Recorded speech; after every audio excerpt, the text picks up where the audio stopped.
Welcome to HDTV. You're now rocking with your boy.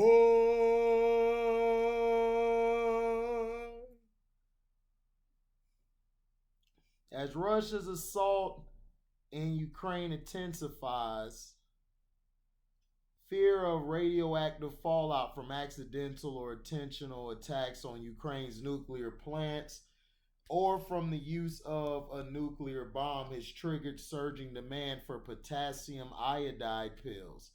In such an event, there's the frightening risk of large amounts of radioactive iodine or radioiodine being released into the atmosphere, which can be breathed into lungs as well as contaminate water, soil, plants, and animals, according to the Centers for Disease Control and Prevention, or the CDC for short. Although potassium iodide itself isn't harmful and is an important chemical that's needed by the human body, the CDC says radioactive iodide can harm the thyroid, a butterfly-shaped gland in the front of the neck that produces many of the hormones that regulate the body. The danger is that if radiation exposure occurs, the thyroid gland can't distinguish between regular iodine and radioiodine and will absorb both. Too much exposure can lead to thyroid cancer.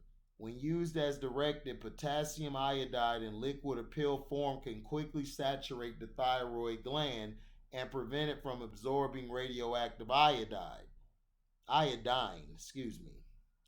Large manufacturers of potassium iodide approved for sale in the United States have seen their inventories rapidly depleted in recent weeks, coinciding with Russia's invasion of Ukraine.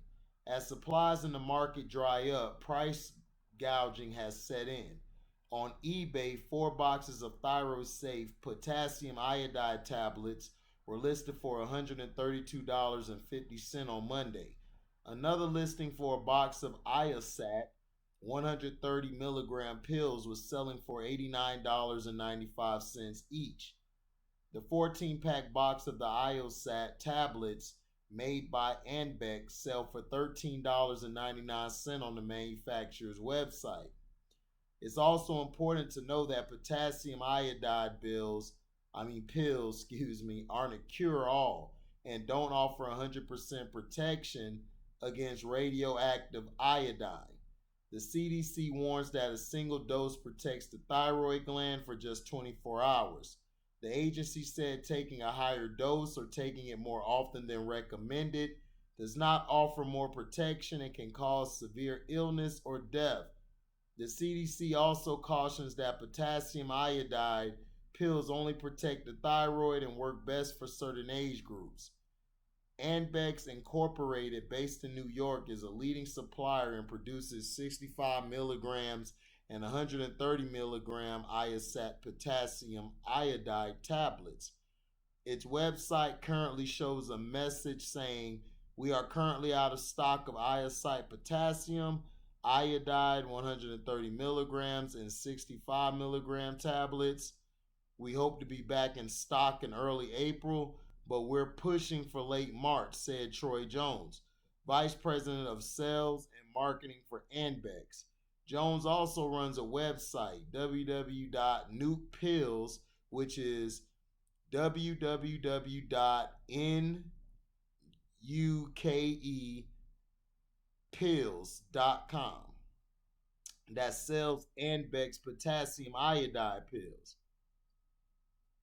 Jones said the company saw a rush of orders beginning in mid-February of up to 15 million tablets from a variety of buyers, including individuals, resellers, hospitals, municipalities, and governments worldwide. The big run started on February 23rd through February 28th. We sold out of all the inventory we had, Jones said. Although supplies are being replenished weekly,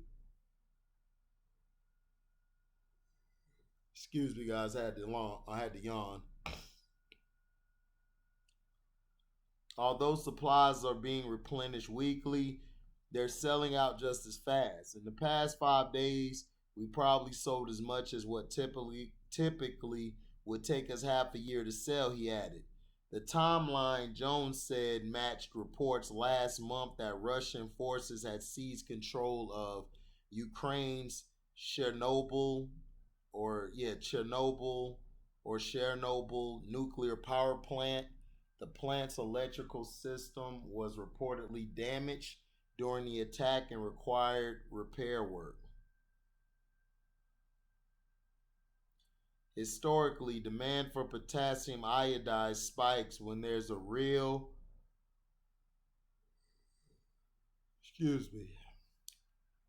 Historically, demand for potassium iodide spikes when there's a real or perceived threat of nuclear fallout, Jones said. Demand soared when former President Donald Trump tweeted in 2018 that he had a much bigger and more powerful button than North Korea's Kim Jong-un, igniting fear about an escalating threat of nuclear war. It has also happened in the same year when the Hawaii Emergency Management Agency sent out a false ballistic missile alert. And just last month, Russian President Vladimir Putin said he had ordered his country's deterrence forces, which include nuclear arms, to be at their highest state of alert. The White House responded to the move, calling it part of a wider pattern of unprovoked escalations and manufactured threats from the Kremlin. The escalating rhetoric from Russia only helped fuel anxiety in the purchase of potassium iodide, manufacturers said. Ambex, which sells its tablets in 14-day or 20-day foil-sealed pack, depending on the dosage, has ramped up production, said Jones. He said consumers should follow the CDC's guidelines and only take potassium iodide pills on the advice of health officials. London-based BTG Specialty Pharmaceuticals said it's also experiencing heightened demand for the company's potassium iodide products across Europe and the U.S. This has coincided with the conflict in Ukraine, said Chris Sampson, the spokesperson for London-based BTG, which also has U.S. operations.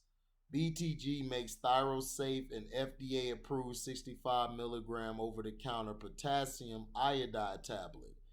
A box of 20 tablets is priced at $12.95 on the company's website. Excuse me again. Sampson said BTG has not been entirely out of stock, though we have temporarily stopped accepting orders through our own website and some of our partners/distributors have been out of stock. Most of our product is sold to governments, public health agencies, and the military who's managed stockpiles. He said all of those orders are being met. The White House cannot immediately be reached for comment on this story. So basically, it's a rise in iodide, potassium.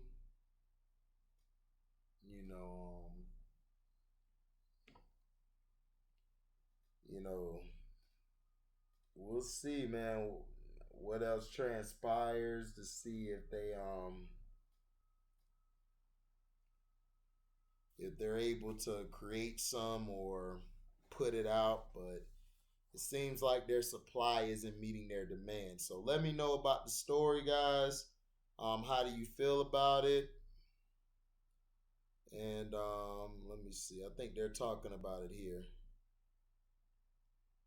I need a new wireless plan for my business, but all my employees need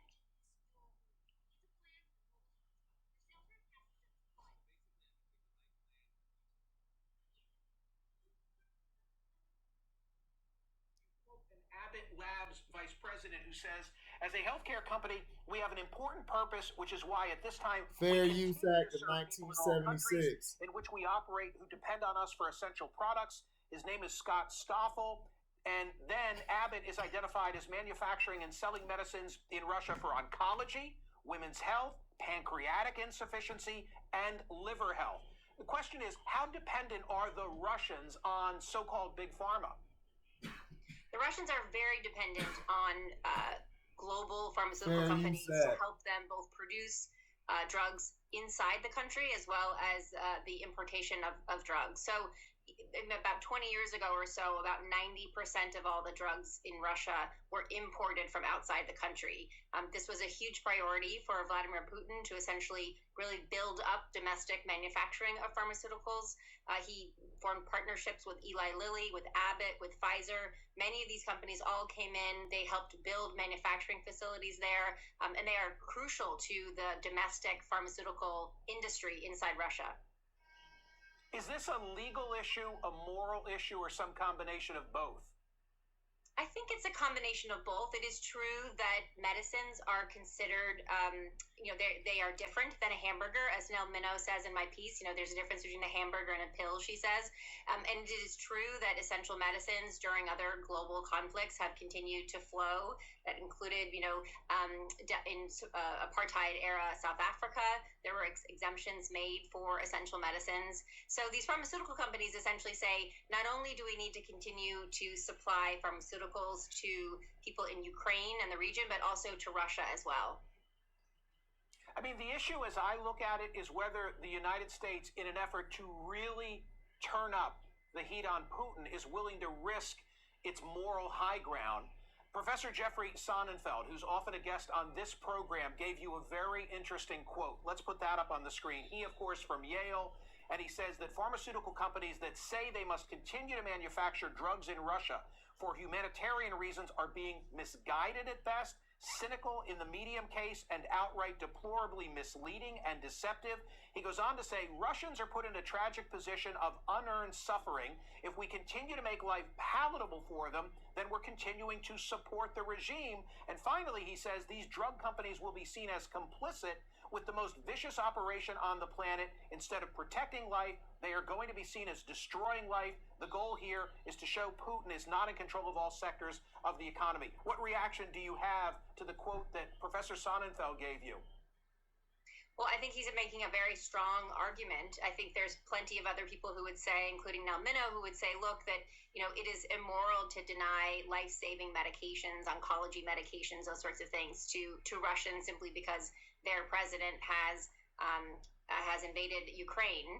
But I think Sonnenfeld feels very strongly about this issue, obviously. And it is true that, during World War II, American companies continued to sell into Nazi Germany up until the moment that the U.S. actually declared war against Germany.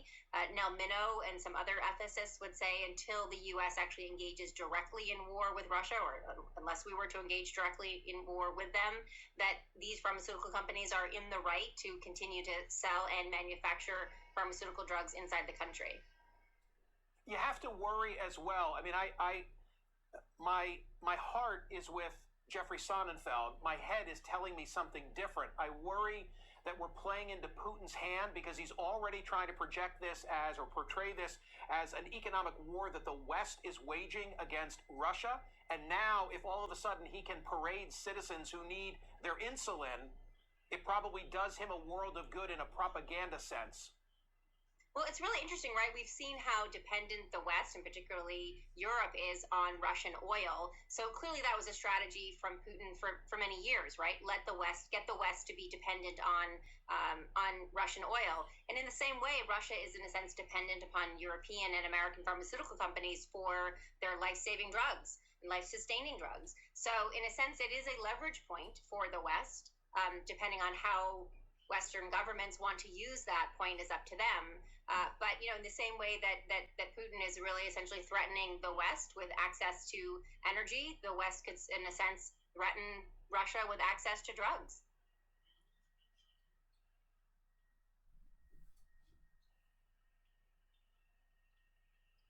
So that's it and everything, guys. Let me know in the comment section how you feel about this.